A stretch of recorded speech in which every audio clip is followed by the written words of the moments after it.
Hello learners, Namaskar. I am Pragya welcoming you in your YouTube channel English Seeker. Very first I want to rectify one mistake of mine, and that is about the death year of G.L. Fuentes. With my apologies, I want to inform you the date of birth and date of death of him. So G.L. Fuentes was born on 17th November 1897 and died on 10th December 1966. So the year was 1966, not the 1935. So let's come on today's videos. सो बच्चों की विशेष मांग को देखते हुए आज मैं आपके लिए a letter to God chapter का हिंदी एक्सप्लेनेशन लेकर के आई हूँ। तो शुरू करते हैं। Story a letter to God एक लेंचो नाम के व्यक्ति की कहानी है। इसमें लेंचो नाम का एक व्यक्ति होता है जो अपने परिवार के साथ में रहता है।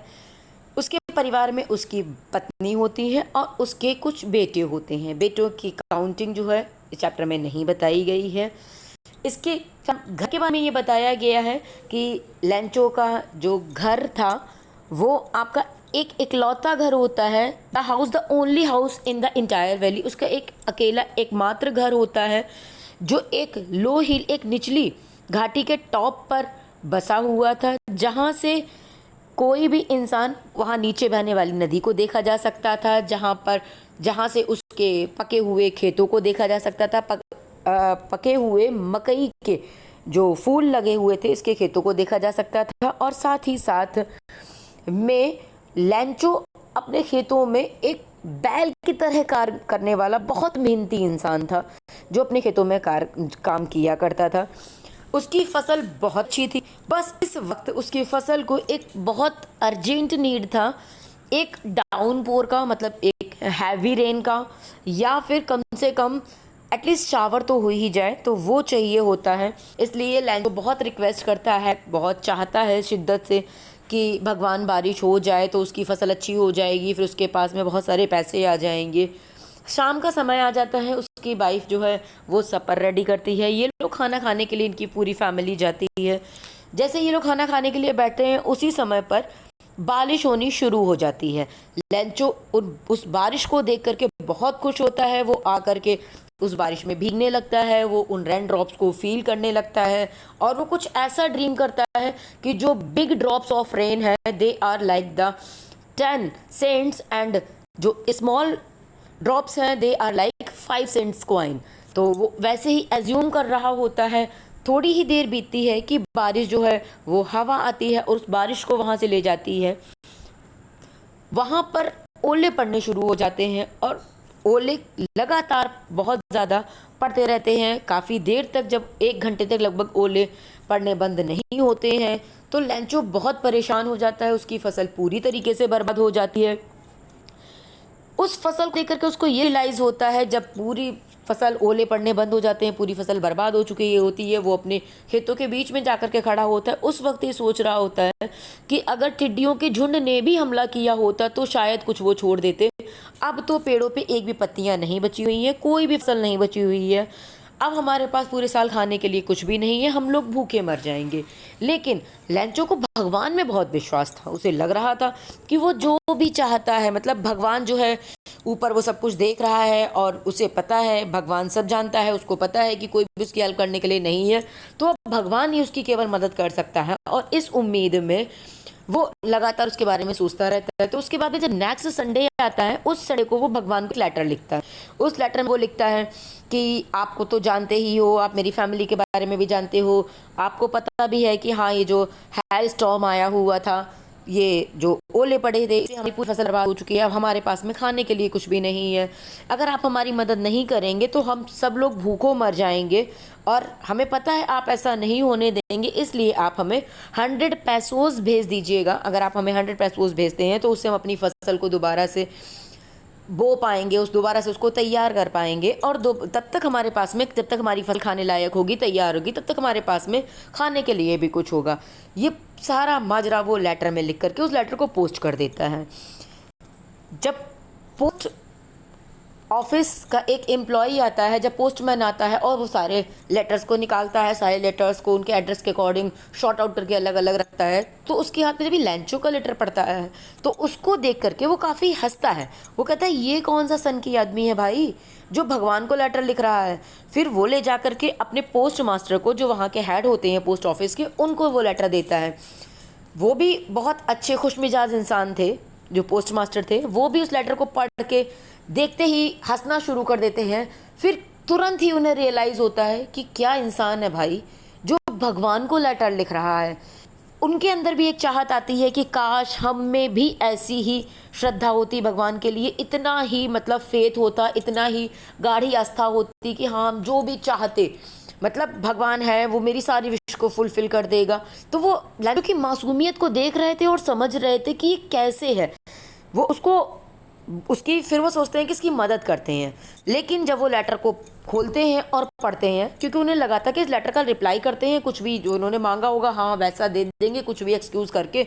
एक इन्हें मतलब जो पोस्टमास्टर को ये रियलाइज़ हो रहा था, ऐसा लग रहा था लेटर को खोलने से पहले कि यहाँ पर कुछ सिंपैथी वर्ड्स लिखने होंगे या कुछ भी छोटा मोटा सा करना होगा जो वो कर लेगा ईजिली।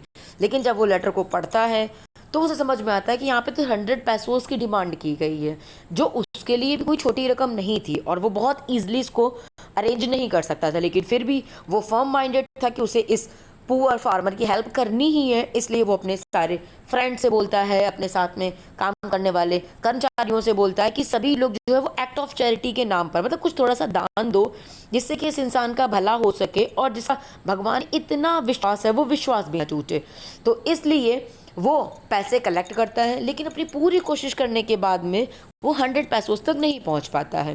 जितने भी पैसे कलेक्ट हो पाते हैं वो उसको एक एनवलप में रखता है, उस पर अपना नेम भी नहीं मेंशन करता है, जस्ट वो साइन करता है गॉड के रूप में। तो गॉड मेंशन कर देता है और उस लेटर को वापस रख देता है। नेक्स्ट संडे को, फॉलोइंग संडे को जब लैंचो वहाँ पर पहुँचता है, और वो उस दिन कुछ ज़्यादा ही जल्दी पहुंच गया था क्योंकि वो बहुत एक्साइटेड था, उसे पता था भगवान उसकी हेल्प करेंगे ही करेंगे। तो वो आता है और पोस्टमैन से पूछता है कि क्या उसके लिए कोई लेटर है। पोस्टमैन जो पोस्ट मास्टर उसको तुरंत लेटर देते हैं और वो अपने कैबिन से, पोस्टमैन उसको लेटर देता है, पोस्ट मास्टर अपने कैबिन से उसको वॉच कर रहे थे, उसका रिएक्शन देखना चाह रहे थे कि ये एनवलप पाने के बाद में इसका रिएक्शन क्या होता है।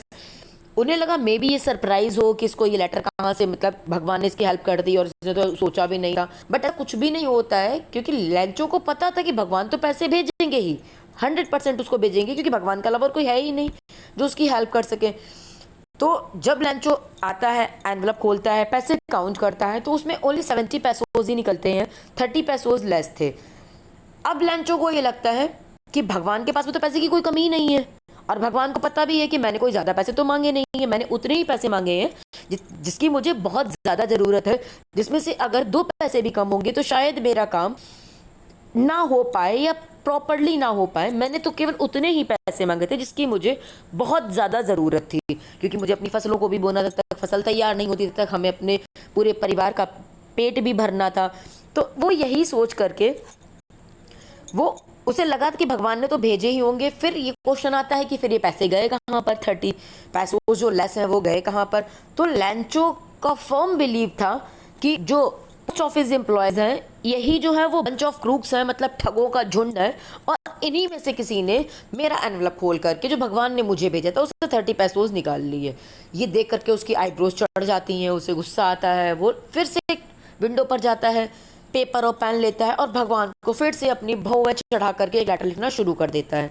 और उस लेटर में इस बार वो लिखता है कि भगवान आपने जो पैसे भेजे थे वो तो मुझे पूरे मिले ही नहीं है, इसमें 30 पैसों कम है, और आपको तो पता है मुझे पैसों की कितनी ज़रूरत है। तो आप ऐसा करिए कि आप बाकी जो बचे हुए पैसे हैं वो भी भेज दीजिए, क्योंकि मुझे इसकी बहुत ज़रूरत है। लेकिन ये पैसे जो है वो आप पोस्ट ऑफिस के थ्रू बिल्कुल भी मत भेजिएगा, क्योंकि यहाँ के जो लोग हैं वो बहुत बड़े ठग हैं, वो बहुत बड़े चोर हैं, और वो मेरे पैसे फिर से चुरा लेंगे, फिर से मुझे आपको 3rd लेटर लिखना पड़ेगा, फिर से आपसे पैसे की डिमांड करनी पड़ेगी। तो ये सारे उसके एजम्पशंस चल रहे थे। सो ये स्टोरी यहीं पर ख़त्म हो जाती है। इस स्टोरी में कुछ जो मेन बातें हैं, वो सबसे पहली बात तो यही है कि इस स्टोरी के कंक्लूजन में आपको समझ में आएगा कि यहाँ पर आयरनी ऑफ सिचुएशन है। आयरनी ऑफ सिचुएशन इसलिए कि जो पोस्ट ऑफिस एम्प्लॉयज़ लेंचो की हेल्प करते हैं, लेंचो उन्हीं पर डाउट करता है कि उन्होंने ही इसके पैसे चुराए हैं, पैसे निकाले हैं। बाकी इस अगर चैप्टर की कुछ खासियत की बात की जाए तो वो आपको बहुत स्टार्टिंग में ही जहाँ पर एनसीईआरटी में वही मिल जाएगा कि दे से फिट कैन मूव माउंटेन्स, कि लोग कहते हैं कि अगर आपको किसी में प्रगाढ़ आस्था है, विश्वास है, तो उससे पर्वत भी हिल जाते हैं। तो लेंचो को भगवान में विश्वास था, तो किस तरीके से उसकी ऐसी प्रॉब्लम जो उसने कभी जिंदगी में नहीं सोचा कि सॉल्व होती है, मतलब कोई और नहीं सोच सकता था, लेंचो ने तो सोच लिया था, कोई और नहीं सोच सकता था कि हाँ इतनी बड़ी रकम उसे ऐसे ही मिल जाएगी। लेकिन कुछ अच्छे लोगों के संपर्क में आने की वजह से, या कुछ दुनिया में अच्छे लोगों के होने की वजह से, जिससे, और वो अच्छे लोग भी क्या चाहते थे कि लेंचो की भगवान से आस्था कभी भी ना टूटे, भगवान की आस्था, भगवान में जो लेंचो की आस्था है वो कम नहीं होनी चाहिए, इसलिए वो उसकी मदद करते हैं। तो कहीं ना कहीं जो फॉर्म फेथ भगवान में है वो दिखाया गया है इस चैप्टर के माध्यम से। बाकी इस चैप्टर में अगर मुझे अभी भी कुछ कम लगेगा कि हाँ मुझे अपने बच्चों को देना चाहिए, so definitely I will make another video related to this chapter, and further we will meet with another video. Till then, stay tuned and stay connected. Thank you.